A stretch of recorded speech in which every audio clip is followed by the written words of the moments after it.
Nah, I don't have an intro for this one, I'm sorry. I couldn't think of something stupid to exclaim. Whatever. I've already forgot the god's name because I'm awesome. Mitama. What? Mitama. Mitama bullshit. All the fucking episode titles were a treat. Just fucking prayers, and they would cut off like a knife just straight through the audio file. But yeah, watch KamiKatsu, Working for God in a Godless World. Basically, dude is a son of a cult leader, and he gets thrown in a barrel into the ocean and dies. And that's the end of it. Alright, see you guys later. Yeah, I mean, Truck-kun wasn't involved. Where the fuck do you think he's going? But he has to be reborn in a world where there's no God. And so he wakes up to a pink-haired girl with a... to once again borrow a thing from... a line from Monty Python, the Holy Grail... Not the Holy Grail, Meaning of Life. Fucking large tracts of land. They really focus on it. She's basically giving him a hand job to resuscitate him. Yeah, she's working the lever. Yeah. Because she has a banned book that says work the lever. It's great. Yeah, and so he basically settles into life in this place where he's convinced he's been reborn in like an RPG world. Yeah, and he wants to do magic, and everybody just looks at him like magic doesn't exist. What the hell's magic? Yeah. And anyway, we've got a quest for you. It's harvesting all these grapes. And then he harvests every single grape. And they're like, this was a mistake. We can't save these grapes. And so he teaches them how to make wine, and everyone gets shit-faced. It's a good time. And, yeah. Eventually, the government comes calling, and they're like, hey, some of you people in this town, you're gonna die. I don't remember why. Because, so in the capital, everybody there will accept their death. Yeah, and the people... And the people who are in this town are outcasts, because they won't accept their death. But for some reason, they need to die anyway, so that's why they get rounded up and forced to die. Oh, okay. Yeah, so they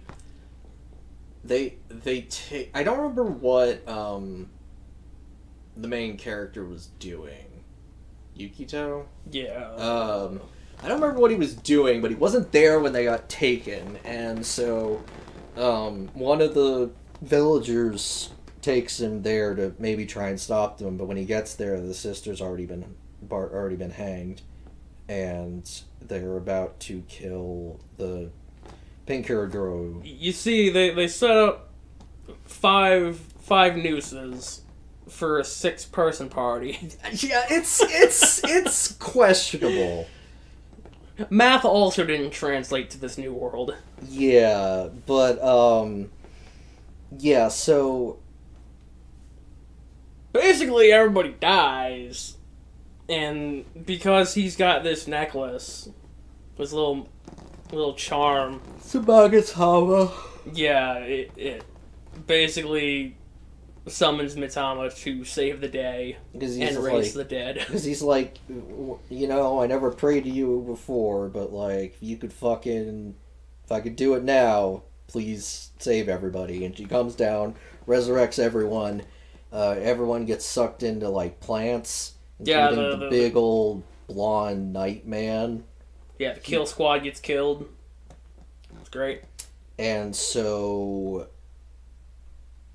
yeah, Yukito has his cheat code.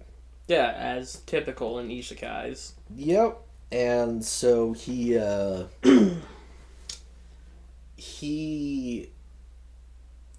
So basically he has to set out to raise her follower count because they're like, yeah, now that we've done the crimes of killing, the Empire's probably gonna come try and fuck us up, so we're gonna need some defenses. And Mitama's like, no, don't worry, I can conjure up massive waves, and like she makes a storm in a teacup, basically. Yeah, that was great. And he's like, well, that ain't gonna fucking work. So now we gotta boost her follower count. So, yeah, I think the really, really, really shitty looking animal mascot, the CG in this is atrocious, and it's kind of amazing. There's this shitty CG fox sort of thing, and it gets sick, and so they try and make medicine for it, and it weakly coughs it out, and then dies, and then they're all crying, and I think they're crying too, Mitama, to save it. Well, I think Yukito is. I don't know if... I think they're just sad because it's dying and or dead. Yeah, but she saves the animal, and Jacob gets mad because the animal's not dead, and... I wanted it gone. It was an abomination. Oh, don't worry. We'll get to the real abominations later. But, yeah, they become real followers, and she starts getting, and he's like, well, shit, I guess I gotta turn into a fucking religious leader. Time to start a cult! Just like Daddy. And so one of his first things is that he decides to bring back everyone that they killed. Yeah, the kill squad. They get to come back. I guess in hopes that it's like a sign of goodwill, but for whatever reason, the big old burly blonde man... He's not even that burly. Look at him. He's burly enough, but he comes back as a woman. And it's just like... There were too many male characters already. It's like, okay, I guess. And, yeah, she's actually a complete badass. And, for now. Yeah. But... Until like 5 seconds later when she gets kicked out of the Capitol. She tries to go back, and they're like... You're like, oh, denied Bertrand! It's like, first of all, Bertrand's a dude. Second of all, you're clearly from that fucking village of outcasts, so get the fuck out. So she gets recruited to become the paladin of this religion, and she's gonna defend the town. She kills some really shitty-looking pig... It's like if you take like the flying bison from Avatar and fused them with like a pig, but also kind of gave them a humanish face, and made them in like a PS2 game. Yeah, that sounds about right. Yeah, so that thing shows up and she like cleaves it in half. And... So basically, we get like this whole montage of them, of him bringing in stuff from his world, like tractors and windmills and plumbing. Tractors were the fucking best. They, like, I'm glad that you, like, didn't, like, register the meme, because when I saw it, I was like, oh, hey, it's that meme, where they put, like, I don't remember what the character is, but, like, they take, an image of a guy on a, not specifically a tractor, it's a, thresher, I think, and they put an anime head on it, and it's like, oh, it's some bullshit, and they're doing that with one of the characters, and like, you lose your fucking mind. I just wasn't expecting it. It's not so much that it's a meme, it's just I wasn't expecting it to go full shitty. Well, yeah, but like, I don't know, for me it was just like, oh hey, it's that meme, and you're just dying, and I'm like, I mean, it is pretty fucking funny, like, it looks fucking terrible. And also this show has a tendency to just, like, turn into a 16-bit RPG. Yeah. From time to time. But yeah, so while they're doing this, the kill squad, the new kill squad from the Empire is, one Weetot. A tar or whatever. And she keeps getting sidetracked by the monsters, like She's like, I'm gonna kill them now. Oh, nope, another monster. Well, because of who's giving her orders. But yeah, no, so she has to keep fighting monsters, and she eventually gets to the town, and she's just like, what? What even is this? What is happening? Because you just look over it, and there's just a shit ton of windmills, and solar panels, and, like, there's electricity, and you see the fuckers on the tractors, and it's just a good time. Good time for everybody. But unfortunately, she's now made it to town, so she's going to kill them, and Bertrand shows up to do something and immediately fails. Yeah, Bertrand can't fight her and gets like tied to a tree. Yeah. And so Mitama's there and is like, I'll fight you. And they start exchanging blows. And then Mitama's like, I'm from the ancient order of gods, therefore, and I'm on top, so I can call on all the gods of old, and all of these, like, hands and tentacles start coming out of portals. And whatnot. Yeah, they all just show up. And then we get a hard cut, and they're all fucking piecing out. Except for one hand that's sitting next to her, and it's just like, they saw my follower count. They're leaving. Yep. And then Atara blows up the town. But luckily, Loki just made an illusion of the town, so it was perfectly fine. Yeah, it turns out Loki's been living in the village the whole time and just wants the Empire gone. And so, So then we go to the capital where we meet the Emperor, and guess what? He's dead! Oh, he's been fucking dead for... He's hooked up to a computer, and... But he's already a skeleton, so it's just like, what the fuck is happening? So, yeah, the Emperor made, this computer program, effectively, to run the world, and it's, made things pretty shit. So, time to dismantle the capital. Like, fucking, like, the whole time we're getting all of this exposition, Mitama's just wandering around like a doofus and, like, electrocutes herself. And, Mitama's fucking great as, like, comedy relief. She's just... She's Aqua, but since she's a wee tot, she could just be an absolute, like... An absolute gremlin? Just... Sometimes literally a gremlin. And sometimes she's a shriveled up, like, tote bag, effectively, that they're bringing around. It's great. But, yeah, so... They topple the Empire. And well, first they drop the bomb that, he hasn't been isekai'd in the traditional sense. He's not in another world. He's just been put forward so far in time that it basically is another world. Yeah, this whole premise of an isekai was they lied to us. I mean, it still functions as an isekai, but it's not like, oh, we're just in this world that has no god. No, we're on Earth. It's just a dystopian. It's not even dystopian. It's just utterly fucked up. I would have gone with sanitized. Yeah, that's very no individuals, just people. You're forced to act a certain way. You don't follow the status quo. Go out into the woods. Yep, and then we'll still kill you sometimes. Yeah, whatever.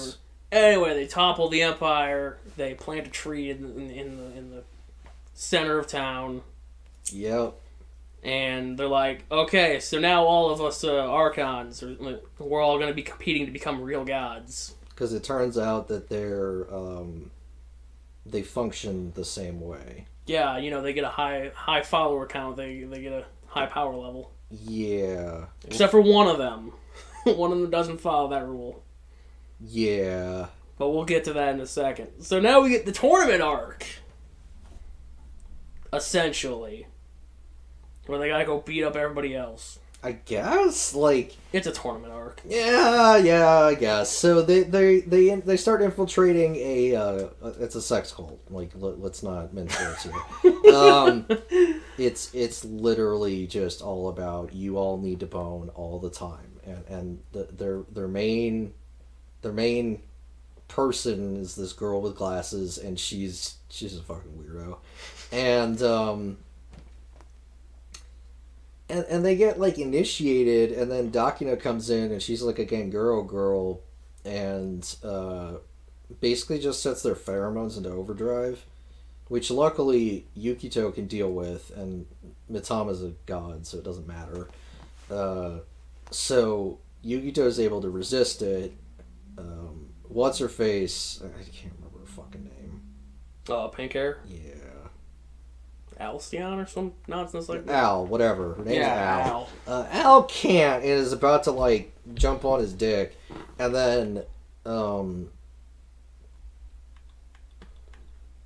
Keep going. No, I know, but I'm hoping that we'll get another character's name who I can't remember. Blonde-haired dude. He gets blasted through the wall. Oh, Roy. Who? Roy, right. Roy gets fucking blasted through the wall because he tried to... We missed the part where he, like, broke as a human being. We don't need to talk about Roy. You're right. The only thing we need to say about Roy is that I wish he was gone. Roy is like, oh god, what's his name from My Hero? Grape juice. He's that character from My Hero, except he's also into lollies and, like, being abused, and it's just the worst. He's awful. Yeah, no, it's great. They drag him behind a truck at one point. It's great. They should have left him back there. They should have. Anyway, so they come up with this plan to basically... So, at this point, they've got Atara working for them. Yes. They converted Atara after Loki was like, I'm gonna be the next big god. Yeah, and they're like, well, if you become the next big god, you can bring back the Empire. And she's like, well, okay. And then he's like, here's some ice cream. And she's like, I love it. I'll do it. I'm here for the ice cream. So basically what the big gambit is they're going to take all of Mitama's followers, funnel them into Atar, while also splitting up, I already forgot her name. Dakini. Yeah. Splitting her followers between her and the glasses girl. Yeah. And hopefully somehow weakening her just enough that they can overtake her. Unfortunately, that doesn't happen. Nope. Mitama has to go and beg the real Dakini to turn off her powers for, like, a minute or two. Yeah, like, she's like, I know who you're borrowing your powers from. You're named after this actual god. And then we cut to her literally, like, bashing her face into the floor, begging for her to turn it off for a bit. So we find out that the Archons are actually borrowing the powers of actual gods, which kind of a bombshell to drop down, because it was kind of unclear whether the Archons were, like, artificial gods or... I thought they were just full-on science. Yeah, it was unclear, but yeah. So they imprison Dakini, and they're like, hey, we're going to take your followers. Tell them to join us. And she's like, no. Because she knows that they can't kill her. Because if they do, her followers are going to scatter, and they can't just pick them all up in one swoop. Yeah, like, it would be counterproductive. And so... They come up with this really dumb plan to make Yukito pretend to submit to her. To the Glasses Girl. Because the Glasses Girl is the daughter of this girl that Dakini effectively, like, grew up with, but, like, kind of raised also, and who was unfortunately killed after she gave birth, because everyone's like, what the fuck did you just do? No, you popped out a demon! What the hell? Are you a monster? And they basically beat her to death. And, yeah, so, they basically used their relationship to kind of make that happen. And, so then they run into the girl with lizard powers. Her power is to summon lizards, and I will not hear otherwise. I called it from the second it happened. I was like, her power is going to be to summon lizards. Didn't they just drop in, like, 30 fucking lizards right in front of the caravan? Yeah, I know, and then they, like, marched through the town and stomped all over it. It's great. But yeah, no, so they find her, well, Roy finds her, and he does his things, and he's awful. He gets punched in the face. He deserved it. And so she pulls the same act again, and Atar comes up and then gets kissed and gets everything sucked out of her, I guess. And So then spends the rest of the time basically licking Matama for some fucking reason. Because they had to make it fucking weird. I just... But she's pretending to be really weak because she's got a follower count of 2. Yeah. And she's like, I can't control the beasts anymore. They're too strong for me.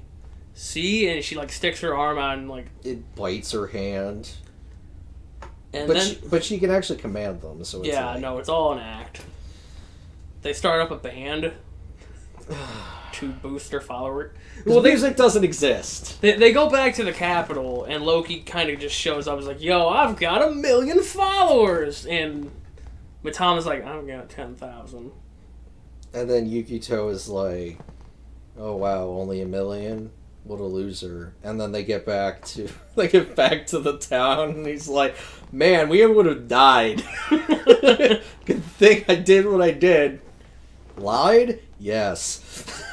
So yeah, they start a band to boost their follower count. Well, he's performing an experiment because he's trying to see if what he what he understands about religion is true mechanically. And it turns out, yes, the more passionate followers are, the more power they give their respective god. So... Also, Bertrand can't really do anything now. She can't play music, so Yukito uses her to spy on Gaia. And then Gaia goes around trying to collect young children.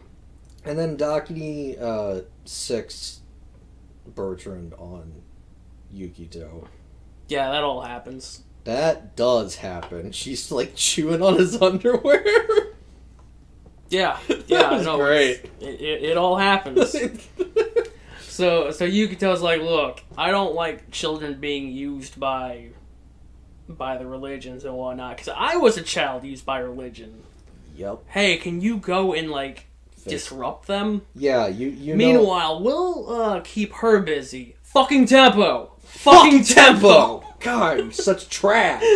He stepped into the mold of he half stepped into the mold of the producer from Zombieland Saga. It was I was sitting there denying it, and then it's like I was watching it almost happen before my eyes. Would have been amazing. So Dakini manages to convince 3 of the kids out of the 5 to basically not trust Gaia. Yeah, it seems like they weren't really that on board. Well, she had 5 followers at one point, so she found them, but they were like recent pickups. I thought it was 2. No, I thought no, they did say at one point that she had 5. Oh, well, anyway. So she sicks her giant monsters on them, and well, the kids do. Well, the other kid, the 2 kids who were loyal, sick the giant monster on them, and then what's her face shows up. She's been shown like going underwater and like smiling, and you were like, she's got a Cthulhu, and I'm like, And so she shows up and summons a big lizard-faced Hydra thing. Yeah, it's basically Yamata no Orochi, except shitty. Yeah, as is the way that this show goes. Because it's CG and it's so beautiful. And then the children get sucked into the ground. She's like, I don't need a family anymore. I've got fucking this. I've got this thing. I've got a battleship. I think she refers to it as a fortress or something. Yes, like she that. does. And so everybody piles into this fucking truck. Hell yeah! Turns out Al is a fucking kick-ass driver for reasons. And they're trying to drive away, but it turns out the whole monster wasn't there, and it was underneath them the entire time. But in the process of this, Yukito picks up on the smart kid who's been reading all the crap about the old world. And he's like, hey, if anything happens to me, do this. You're really literally important. 5 seconds before things happen to him. Yes. And then he gets... he falls off a truck. He falls off the truck. He gets impaled. And And then eaten. Mitama's like, no, and grabs on to him, and then, yeah, he gets eaten. And I'm just like, anyone else getting Attack on Titan vibes? No. Just me? Just you. But, I certainly that didn't even register to me. Well, it's probably because... Anyway. So it turns out he's died about 300 times while in Gaia's custody. Yes, and Mitama is just wringing herself out, keeping him alive. And everyone's panicking because the most important character has died. What? Ricky's still there. You're right. But anyway, unfortunately, Ricky's not a leader. What happens he's is... good at driving a truck. He is. He's got that going for him. He's alright at it. Al's the number one. But Ricky drives a tractor, I think. Something like that. But yeah, no, so their big plan is to play a concert in front of this giant monster. Well, you forgot about Mitama summoning a fucking, like, nutcracker version of herself. Yeah. That starts drawing on the floor. It's like, hey, we're not dead. No. We're heading towards the capital. Yep, and, so... Yeah. They come up with this plan to have this big old concert right in front of it. And while Ricky pulls it on in his truck. Yep. And, so this concert's happening, and they're trying to get more power to, effectively, Mitama. And it targets a boost, she starts blasting stuff. And, Glasses girl comes over and starts, doing things to Dakini. And she gets a boost. Yes, she does. So they blow off a whole bunch of the monsters' heads. And we get the best scene where they just grow back. Oh, it is utter shit. It is the worst. They just kind of pop back up and go, woo! It's like, what am I watching? So then basically what they do is they're like, okay, well we can't beat it now. So Atar, give up your godhood. Go do the idol thing where you're like, I want to be a normal girl now. So they funnel all her followers back into Mitama, who then frees Yukito after he once again... It's a recurring theme that Yukito doesn't actually believe in Mitama, but Mitama is like absolutely obsessed with him. Is like, I'll do anything for you.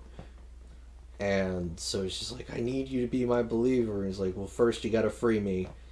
And then he frees she frees him, and she's like, now you'll be my believer, right? Huh? No, I don't remember saying anything. I didn't say anything like that. I was in a daze. He's like, you wouldn't have done it if I had just asked you, so whatever. So she summons a giant plant warrior to fight the giant monster while Yukito tries to fight Gaia. And the giant plant human just starts basically like tickling it. Like it's really bad. And he's fighting her, and she keeps summoning like lizard faces out of her stomach, and she's got a snake in her stomach, snake hands. Yeah, no, snake fingers. It's great. And he's getting like fucked up, but of course keeps regenerating because what's her face is like, I'm not gonna let you die. And so while she's focused on Yukito, Mitama basically stabs her with his giant plant lance. Yep. And it's like, haha, you were distracted, so now you're dead. Yeah. Except she's not dead. Well, and then the fucking Yamato no Orochi at home decides to, like, swell and explode. It looks really bad. No, it looked really good. It was my favorite part. No, it wasn't. It was the heads. You know it was. But, okay, that last episode was really strong. We had a lot of strong contenders. It had some good shit. But, yeah, so she resurrects him again. Because, of course, he didn't survive the fucking explosion. Why would he? And, yeah, it turns out Gaia's alive. And Gaia was actually the mother, or not the mother, the daughter of a cult leader in the time of, like, science stuff. And turns out her mom was a piece of crap. Yeah, and then she gets put in this fucking science tube and becomes an Archon. Not before stabbing her mom, though. It's fine. It's fine. All those other people danced around in the ring of fire. That's fine. Yeah, no. Doesn't matter. Everything's on fire. Are we sure we should be doing this? But yeah, no. It basically ends with them having a big old party. Like, yeah, we did it. Woo! Now we can go fight the Capitol. At some point, maybe, whatever. Next year. Turns out Loki actually handed him some followers to help them win. So, that happened. But yeah, and then you start yelling at me, it's like, it's not over. And I'm like, the way I looked at it was the season was over. That's what I'm not looking for just the season, I'm looking for the whole show. Yeah, that's not gonna fucking happen. Most of these things are coming out and they're gonna be fucking multiple seasons. In the planning. Who knows when the next fucking season of this shit will come out. But anyway. Yeah, let's throw some numbers at this. Yeah, let's fucking do that. Plot. It had a plot. I mean, it did. I mean... It moved. It was fine, I guess. Hit it with a 3. Yeah. Characters. Fuck. I liked most of them. Some are aces, some are shit. Some are downright creepy. And then there's Ricky. The best character. I was gonna say, Ricky's awesome. Like, Ricky is a tier above all the good characters. I will stand by that. You can. I do love the part where Loki got Roy to start feeling up Ricky. I like the part where they're fighting the first beast that shows up after they get a tar, and like Ricky just goes flying. Just because Mitama summons the God Sword, and she hands it to Ricky. Oh yeah, and Ricky's like, yeah, and he just fully horizontal, just flies away. And he's like not even emoting, like he just gets flung. It's great, but I mean, I'd be willing to hit it with a 4. I feel like everyone's pretty good. Most of them are like their one thing. Yeah. But their one thing is always like great when it comes up. It did get a little nonsense towards the end where suddenly characters were like amazing at certain things that I wasn't ready for them to be amazing at.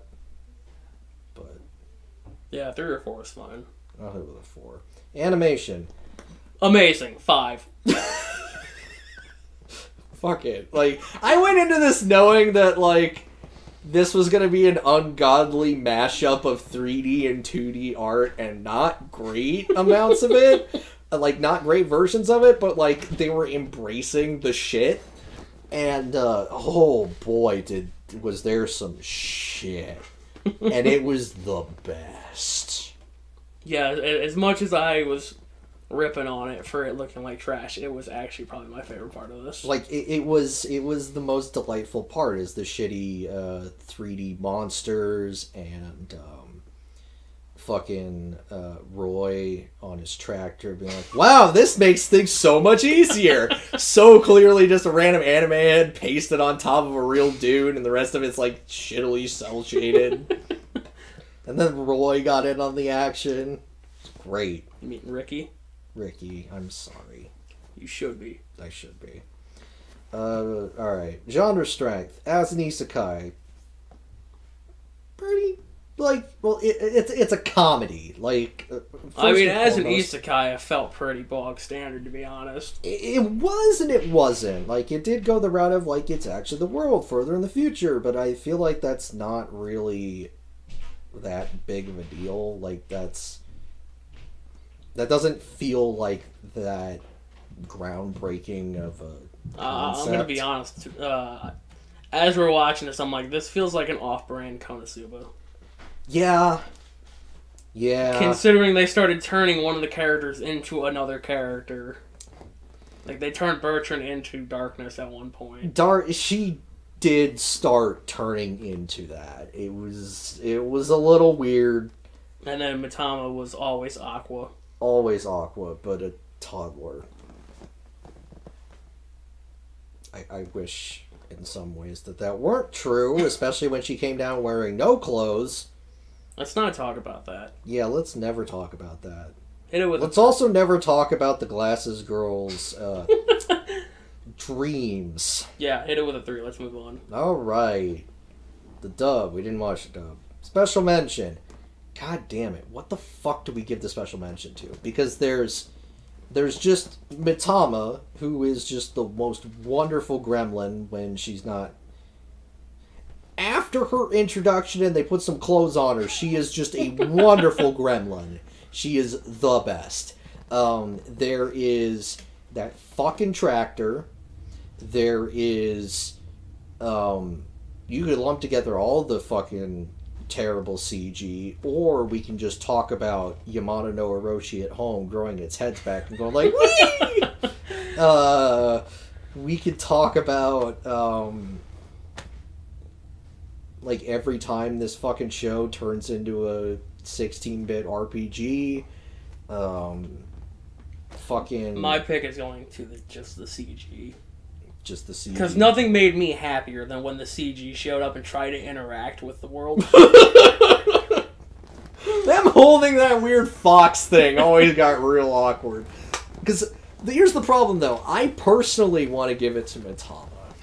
Well, you do that. I don't care. You're the one with the list. I am the one with the list, but I'm not here by myself, so I want to have a slight discussion. You got the phone, you got the texting, I can't do anything to stop you. No, you can't do anything to stop me, but you can convince me. So, was it funnier when the CG would go shit mode versus when Mitama would, I don't know, shrivel up into a husk and would just exist in certain places, or when she decided to like wander around and get electrocuted and thrown back into shit, or when she would just show up in the background when Yukito's doing something serious like okay, that is a pretty good argument. It's really tough. Like the shit animation in this show is a masterpiece. And also Mitama is wonderful. And that fucking sucks. If only she went bad CG at some point, then we could just mash them together. She did! Do you not remember when the fucking truck was spinning? Everyone on the back of that truck was 3D. It was bad. No, it was really good. It was fantastic. Like, I don't know, like... I mean, she was there more consistently than the bad CG. Yeah. Alright. Not Miramar.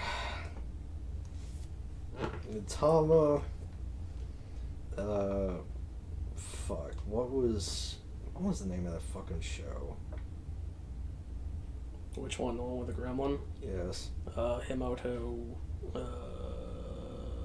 Umaru. I'll just call her Gremlin. I mean, it's easier. I'll go with a 2. I feel like that's proper. Puts it at 19. Huh. Well, there you go. Yeah. Alright, we'll see you later. See you.